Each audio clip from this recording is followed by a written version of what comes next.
If your life were a book, how would you want your story to go?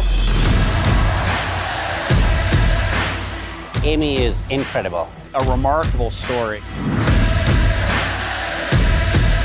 Her story has inspired me. Anyone who's facing a challenge, you are letting them know that they too can begin again anew. The challenges and the obstacles in our lives can only do two things. One, stop us dead in our tracks, or two, force us to get creative. Ladies and gentlemen, please welcome to the stage Amy Purdy. Amy Purdy. Amy Purdy. Amy Purdy. All I wanted was to be free. For the first time ever, I felt free, independent, and completely in control of my life. That is, until my life took a detour.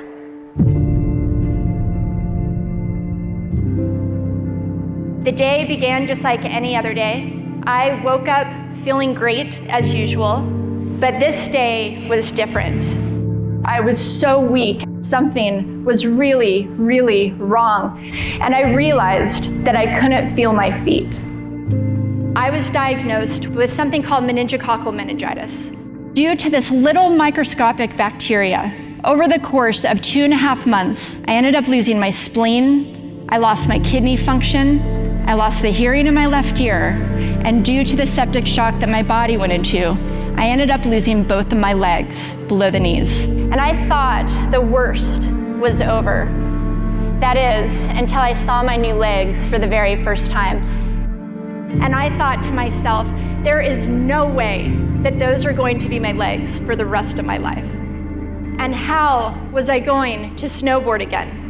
Little did I know at that time that my biggest loss, my legs, would eventually become one of my biggest assets.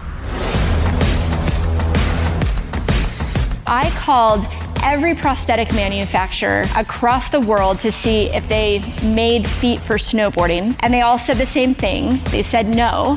And so I decided to make a pair of feet myself.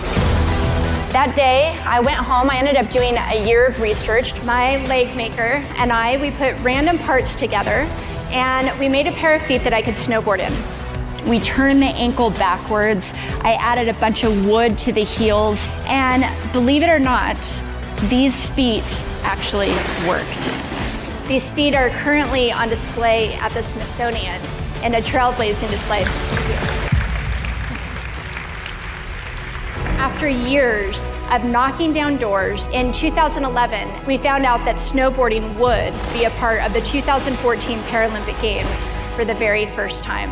I seized the moment, and I made it my goal to make the first ever US Paralympic snowboard team. I gained about 20 pounds of muscle, and I made the US snowboard team, and I headed to Sochi, Russia, where I'm honored to say I became the first female to ever bring home a bronze medal in Paralympic snowboarding.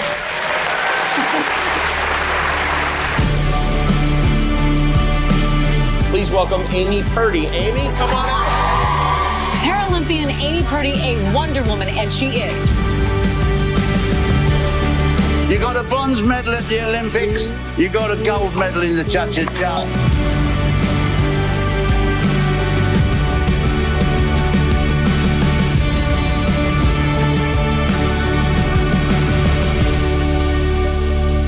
We decided to start a nonprofit organization called Adaptive Action Sports that gets youth, young adults, and wounded veterans with permanent physical disabilities involved in action sports. Looking back at all the challenges I've faced, but also all the experiences I've had, I realize that I wouldn't be where I'm at today had I have not lost my legs. Had I have not faced some of the greatest challenges of my life, I wouldn't have had some of the greatest experiences of my life. We always have the choice whether we're going to let those challenges break us down or we're going to use them to build us up. I've learned it's that change and it's that challenge that forces us to figure out what we're really made of. True resilience has nothing to do with bouncing back to what we once were.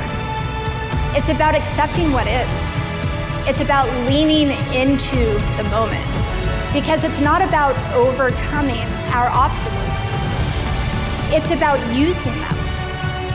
It's about pushing off of them and seeing what amazing places they might bring us.